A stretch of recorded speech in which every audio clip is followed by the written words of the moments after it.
Many people over the last couple of weeks have been asking me, when is the Ripple loss going to be over? What do you think the XRP price is going to get to if Ripple wins? And what would happen to XRP if they end up losing? Now, I should also quickly state that macro-wise, there's so much happening in the crypto space, so much happening in the, regulatory space, just financial space and markets in general. And I'd like to say that everybody is talking about the SEC right now, whatever they're doing, partially about cryptocurrencies and partially about exchanges and crypto exchanges. Take a look at Fortune, for example. The SEC's campaign to define exchange should concern every American, even those without ties to crypto. And at the same time, everybody's worried about all the money moving over to Asia, with even Warren Buffett boosting investment in Japan's top trading houses, and investors are piling in behind him. And on that note, even in Japan, with regards to crypto, they're adapting.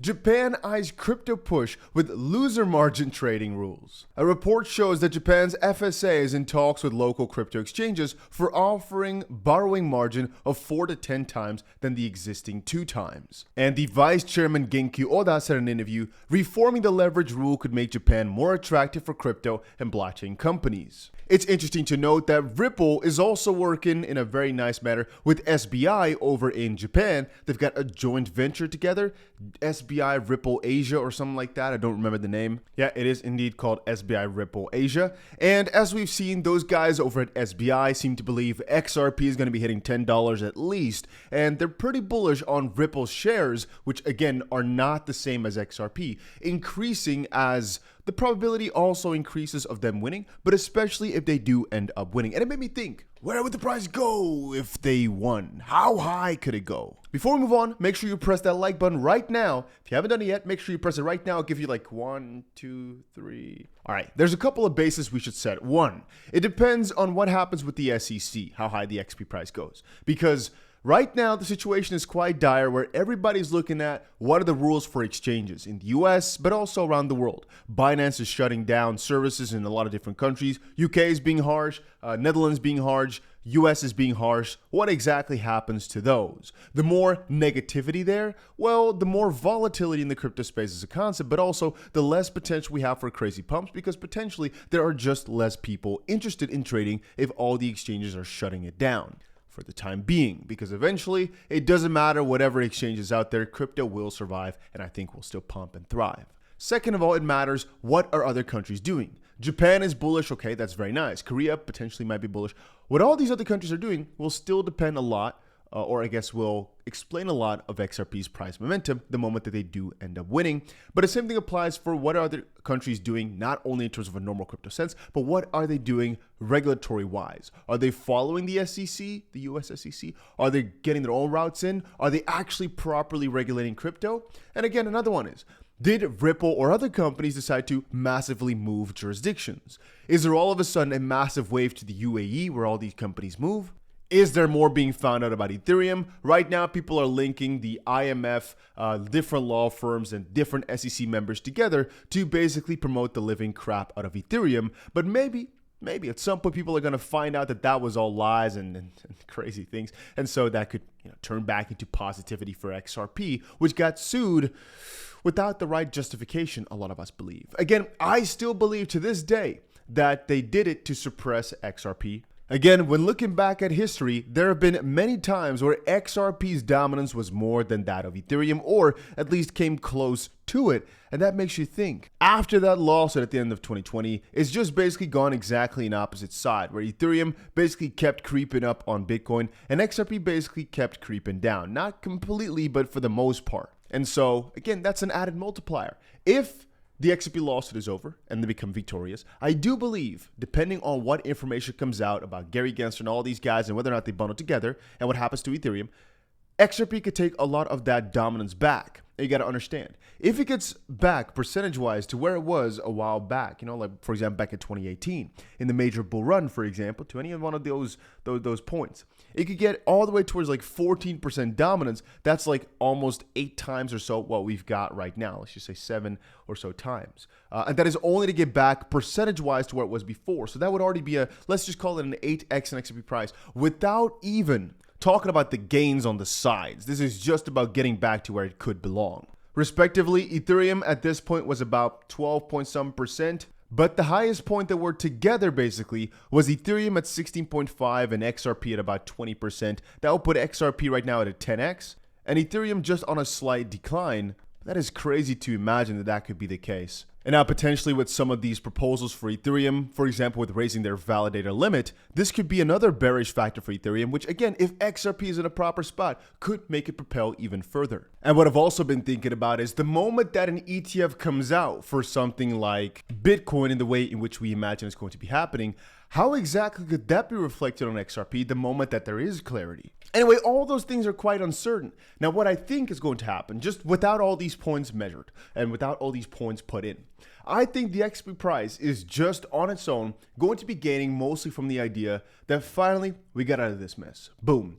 XRP's utility can shine, is the first properly regulated crypto in the US, and finally, there's not this lingering pressure of, oh, they could lose.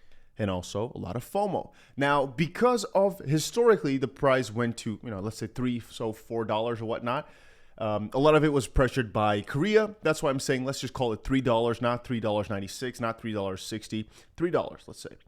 Because Bitcoin at the time was roughly $20,000 and went to $69,000, so about let's just call it 3.5x. I believe XRP still has that in it to just do a 3.5x casually because of a massive victory like that from the all-time high. And we stated before, I personally believe it would not be too crazy to do a 50x from the low prices that it had before, which was 17 cents or so. This is right after they got sued. The price went to 17 cents. And I said, I think a 50x or so from here to right around $8.50 would not be too crazy. And that would not be a 3.5x from all-time high, but only roughly a 2.5x. And from the prices where we are right now, let's just call it 17 times or so of the value that it is right now. I don't think that's too crazy for the moment that the lawsuit is actually over.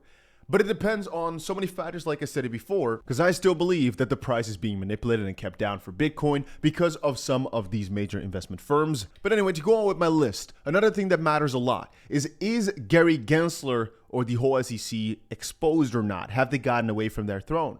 Right now, Warren Davidson, I believe is his name, and Tom Emmer are both looking to replace Mr. SEC, Mr. Chairman Gary Gensler, because of his wrongdoings and because of the way in which this system right now works. Another one is, are they going to be looking at the SEC and thinking, hey, none of these things the SEC is trying to overrule and trying to make new regulations on by enforcement, but are actually under their jurisdiction. I mean, we've seen on the IMF's website recently that XRP is also considered to be a virtual currency, and a lot of different companies, I believe some of these banks as well, have been starting to looking at crypto as actual currencies, just not issued by a central bank, central government.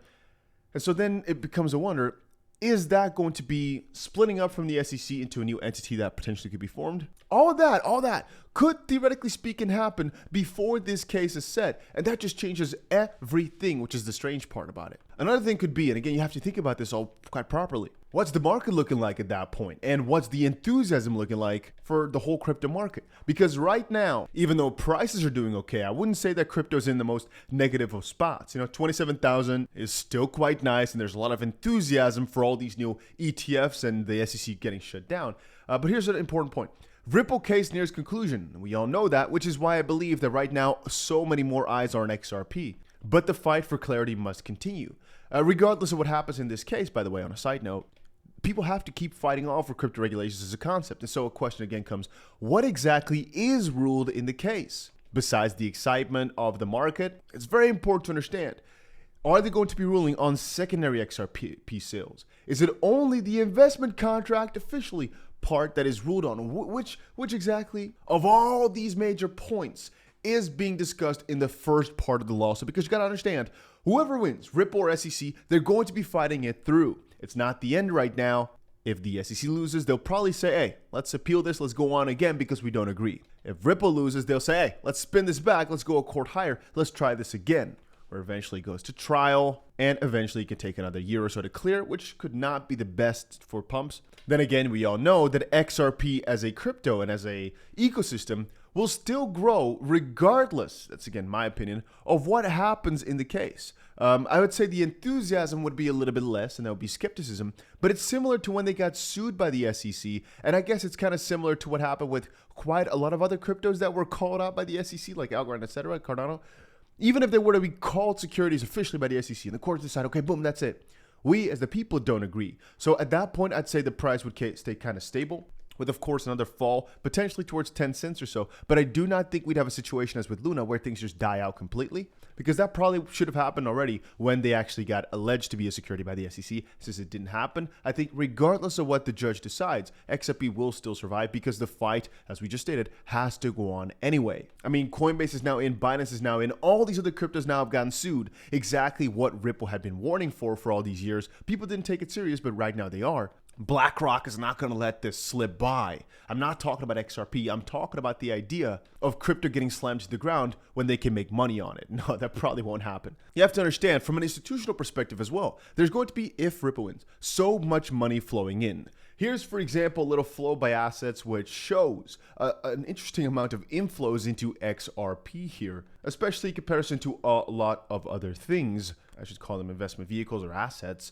And the reason why, I think, for the most part, is because right now it's been years since the lawsuit started. So people are able to buy XRP at a still relatively low price, very close to a conclusion. And if it were a roulette wheel, that's how I always like to refer to it as. Because you still don't know some of these circumstances. It's still a little bit of an unknown. If you call it a roulette wheel, with a 50-50 chance of winning and losing. In the absolute worst case, which again, for simplification, let's call it a 50% chance. I still believe Ripple has a, let's call it 90% chance of getting out of this better than they went into it. But let's just say it's 50-50 to get a worst case scenario going. If they were to lose, your 50 cents would turn to zero. Worst case scenario. That's the worst that could happen, which would also lead a lot of other cryptos to go down in the meantime, similar to if a stablecoin were to go down. But hey, let's just call it that. In the best case scenario, which again, almost has 50% odds, so almost a second to it, your price goes, I'd say, at least a 6x or so. Let's just call it as a baseline to a couple dollars back to the all-time high. But even if you want to be a little bit more conservative, you say 4x, and I think a best case is like a 25x or so. But let's just stay conservative and say 4 times the price. That basically means worst case times 0, 50% chance. Best case times 4, or let's say the most realistic case times 4 at 50% odds. If that were to be the odds in a roulette game, I'd always take it. Why? Because you have 50% chance to lose your money and 50% chance to 4x it. Meaning, I've got $1,000 right now and I tell you, hey, let's flip a coin. That's a fair coin, right? So it's just 50-50 and you know it for sure. Or you flip the coin yourself, or you're grabbing your coin out of your own pocket. You flip it. If you lose your $1,000. If you win, you get 4,000. I think almost anybody would do that, unless they just have something against gambling, which I also understand. But I'm just saying, if that's the hypothesis that you keep in your head, it's like, sorry, I should say hypothetical that you keep in your head. Yeah, it's really good odds, right? Because the upside is basically unlimited, while the downside is very much limited, and the percentage chance of them winning is so much greater that it just gets better and better odds. Let's put it like this. Let's say you roll a dice, and if you roll 2, 3, 4, 5, or 6, I quadruple your money. So basically, let's say you put $1,000 in, and you roll 2, 3, 4, 5, 6. You get $6,000 out of it, $4,000 out of it, whatever. Only if you roll 1, you lose your money. Or you only half your money then. So it goes from 1,000 to 500. Yeah, you'd always take that. And that's the way I think about crypto as a concept in the most simplistic of terms. Even when people ask me, oh, isn't this crypto stuff dead? I keep thinking, well, no, it just keeps on growing every single day. Look at what just happened with Fidelity. Look at what just happened with BlackRock. Look at what just happened here, that. But I also think about it from the perspective of, well, even if it were to be potentially still a small chance, right? Let's just call it a 5% odds or a 10, 15% odds, whatever. It's still worth the risk for just trying it out, even if you don't know anything about it. I'd recommend people to look it up. But still, I think from almost every way, shape, or form, it's just worth that risk and it's worth that adventure. Anyway, I can go sit there talking about probabilities for a long time, but let's also, again, reiterate. This is not a game anymore with just Ripple against the SEC. Oh, this is just a little bit of a fight. It doesn't matter who's going to win or lose. No, I have mosquito bites everywhere, by the way, because I spent some times in the jungle. It's absolutely interesting. It's not like I'm twitching from a massive, heroin or crack addiction or something like that, where you're thinking, oh, what's this guy doing? He's twitching like a maniac. It's mosquito bites, right? For as far as you know. But no, even Mark Cuban, guys like Mark Cuban, have entered the game, and they're not going to let this slide too easily from the SEC side, because they got to really properly explain, if we were to lose, for example, why exactly XRP is a security and why that Ethereum is fine. That's going to be so hard to do correctly. That's going to be so hard to do without everybody being able to pinpoint that Ethereum got preferential treatment, which again, we don't mind that they were looking for clarity, Ethereum looking for that, but it's just strange that they can't apply this rule to other cryptos now that Ethereum's got it already a while ago. Why not now with others? Why only Ethereum and not the rest? Why not Ethereum first? Get it done, clear, cool, make money, all right, and then the rest as well. But why only that and not the rest? Then again, more and more is going to be found out with regards to all these connections as, well, more fights are being brought up by the SEC too. Not that the SEC went to start a fight against Coinbase, Binance, and Mark Cuban joined the game and the guys at BlackRock, Fidelity joined the game. There's going to be like an extra couple thousand, let's say a couple 100,000 eyeballs on whatever the SEC says, does, and whatever. Whenever they went after Algorand, for example, people found out, hey, you promoted Algorand in the past, and so forth and so on. And when they went after other cryptos, they said, hey, Gary, you actually said that most cryptocurrencies were fine in the past, and all that stuff is going to be adding up. In a similar sense, for example, the IMF silently recognized XRP a couple years back. That cannot and shall not go unnoticed. And all these points make it more clear to me that whatever happens in the first phase of this lawsuit eventually is going to be overturned with XRP being victorious. And logically speaking, it should, in my opinion, get back to levels where it was before when it was all just hype. XRP got to $3.50, whatever like that, because a lot of it was based on the idea that it could get listed onto Coinbase. Because remember, the day after the all-time high, Coinbase came out to say we're not planning to list XRP, but they did eventually do it, which again brings up a thought of why was it not fine to list them back then? Why was it scary? Doesn't matter. Eventually they decided, with SEC's approval, so to speak, oh, it's fine. But then the SEC also said Coinbase IPO is fine, and then later tried to revoke that by saying, well, not really. And the same thing applies to XP being listed. Not really. From that perspective, right? I believe that with the hype and idea that we had back then in the big boom market, it will come back this crazy amount of hype in about a year and a half from now. If XRP doesn't get to this $10 mark or so, the first time around, $10, $12 mark, the first time around when the lawsuit is over and Ripple becomes victorious, if the proper conditions are met, which is the ruling on secondary sales, which is that XRP can still be traded on these exchanges out there, again, depending on what exactly the rules are on exchanges at that point, and that XRP gets back on these exchanges. If it doesn't go to $10 almost instantly, I do believe that in due course, as Bitcoin gets to its all-time high, potentially the end of 2024, something like that, because I still believe in these halving cycles, maybe beginning of 2025 for like the $100,000 mark or something like that, maybe even 130,000, maybe 150,000, who knows, that it'll get to some crazier price points because at that point they've got clarity, institutional money coming in. Again, even the IMF showcases that whatever Ripple's thought of in terms of use cases here are just awesome. So it's not about that. It's only, I think, about the SEC just keeping them back. But I think the moment that it's over, there's also going to be a little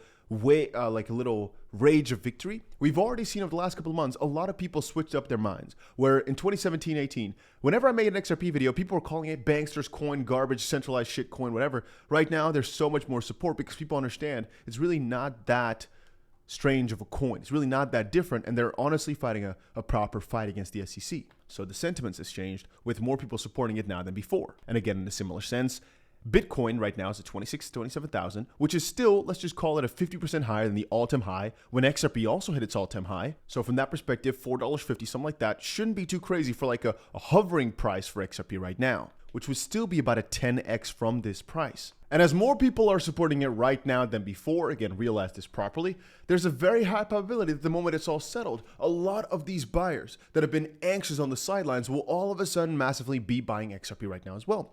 Again, we saw some recent little price shoves upwards where there was all of a sudden excitement of Ripple actually getting to a conclusion. Those small little movements are going to be propelled so much more because all these players are just now on the sidelines. I keep seeing people say, should I buy XRP? No, because they're probably going to lose, all that stuff. But the moment that they win, all people want to be first. All people want to be there the moment that it happens because eventually there's going to be relistings. Eventually there's going to be all these different things. So I do expect the price is going to pump a little bit too much. I even think it could go as high as like $20 in a day because of too much FOMO, because of people just wanted to get XRP right now because of this crazy of an announcement. It could happen. But I do believe then that the price would actually fall back down because it potentially could go too hard. But it depends on so many factors. I do believe XRP could get back to the number 3, number 2 spot. I do believe that will happen. And I can go on ranting about this for another couple of days. But let's just cut it short by saying that I am just extremely bullish on XRP. And nobody can change my mind, or at least you can try to. But I remain quite bullish. So yeah, let me know down below what you think XRP price is going to get to, and make sure you've got the notification bell on, because what if something crazy happens? What if this lawsuit settles tomorrow? You got to be notified of whenever that happens. And I'll see you guys again in another crypto video later today.